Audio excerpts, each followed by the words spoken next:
Le théorème de Pythagore, donc c'est un chapitre qui est abordé en 4e, mais qui le sera aussi en 3e. Et régulièrement, on a des questions sur le sujet lors des épreuves du brevet. Alors dans cette vidéo, nous allons voir 2 points, définition de l'hypoténuse et l'égalité de Pythagore. Donc munissez-vous des photocopies que je vous ai données en classe, nous allons pouvoir les remplir au fur et à mesure. Vous allez voir, cette vidéo est très courte, donc je vous demanderai peut-être d'apporter un soin supplémentaire, notamment dans la représentation des triangles qu'il y a dans les exemples. Alors si on prend un triangle ABC, rectangle en A, eh bien l'hypoténuse, ça va être le côté opposé à l'angle droit. Donc c'est le côté qui n'est pas adjacent à l'angle droit. Et il se trouve que ça va être à chaque fois le côté le plus grand du triangle rectangle. Donc vous voyez ici le triangle, je vous invite à le dessiner sur la feuille que je vous ai distribuée en classe. Eh bien ce triangle, vous voyez que l'hypoténuse, eh bien le côté qui est à l'opposé de notre angle droit et qui est aussi le plus grand côté de notre triangle. Voilà.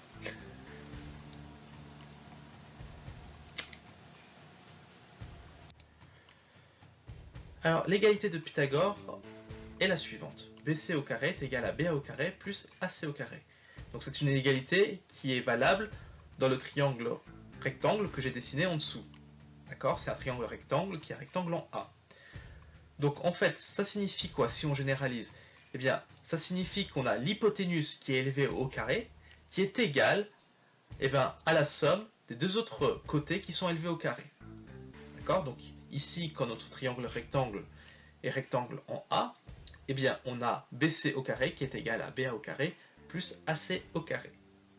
D'accord? Donc l'hypoténuse au carré qui est égal au premier côté au carré plus le deuxième côté au carré.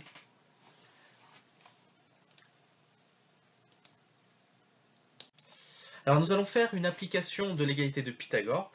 Alors si vous voulez, vous pouvez le faire en même temps, munissez-vous d'une feuille de brouillon et prenez un compas.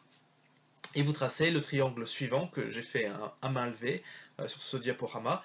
Donc un triangle qui a un côté de 3 cm, de 4 cm et de 5 cm. Voilà. Alors la question est, est-ce que ce triangle que j'ai dessiné ici à main levée, est-ce que ce triangle ici, là, est-ce que ce triangle est rectangle? Alors, pour le faire, eh bien, j'identifie le plus grand côté. Donc le plus grand côté, c'est celui qui mesure 5 cm. D'accord? Donc je l'élève au carré, 5 au carré, ça me donne 25. La somme des carrés des deux autres côtés nous donne, eh bien, ça nous donne 3 au carré. D'accord? Donc j'ai pris le premier côté qui mesure 3 cm et j'élève au carré. Ensuite, je prends le deuxième côté qui est ici, que j'élève au carré. Et donc j'ai 3 au carré plus 4 au carré, ce qui me donne 9 plus 16, et ça donne bien 25. Donc j'ai bien 5 au carré qui est égal à 3 au carré plus 4 au carré. Donc je peux en conclure que l'égalité de Pythagore est vérifiée, donc ce triangle est un triangle rectangle. Voilà, tout simplement. Donc c'est vraiment l'outil ultime pour vérifier qu'un triangle est bien rectangle ou pas.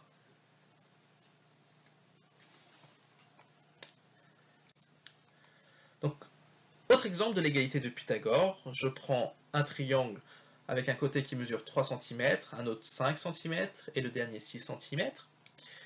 Et j'identifie le plus grand côté. Le plus grand côté mesure 6 cm. Donc on a 6 au carré qui est égal à 36. Maintenant je fais la somme des carrés des deux autres côtés, donc qui sont plus petits que le plus grand côté forcément. Donc on a 3 au carré plus 5 au carré et on trouve 9 plus 25, ce qui nous donne 34. Et on voit que 34 et 36, eh bien ce n'est pas le même nombre. Donc 6 au carré est différent de 3 au carré plus 5 au carré.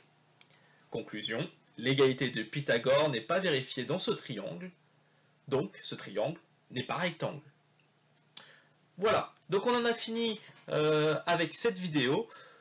Donc Ces deux derniers diaporamas vous ont montré un peu les applications qu'on peut en faire sur un triangle qui est vraiment rectangle et sur un triangle qui n'est pas rectangle.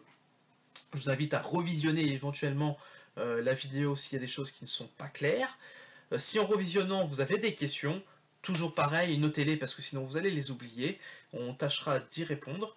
Et puis lors de la prochaine séance, eh bien, on va s'attaquer à de nombreux exercices sur le théorème de Pythagore. Vous allez voir, c'est très très simple. C'en est presque amusant. Donc nous allons voir ça ensemble. Donc notez vos questions et remplissez donc la photocopie que je vous ai donnée pour la prochaine séance. Bon courage!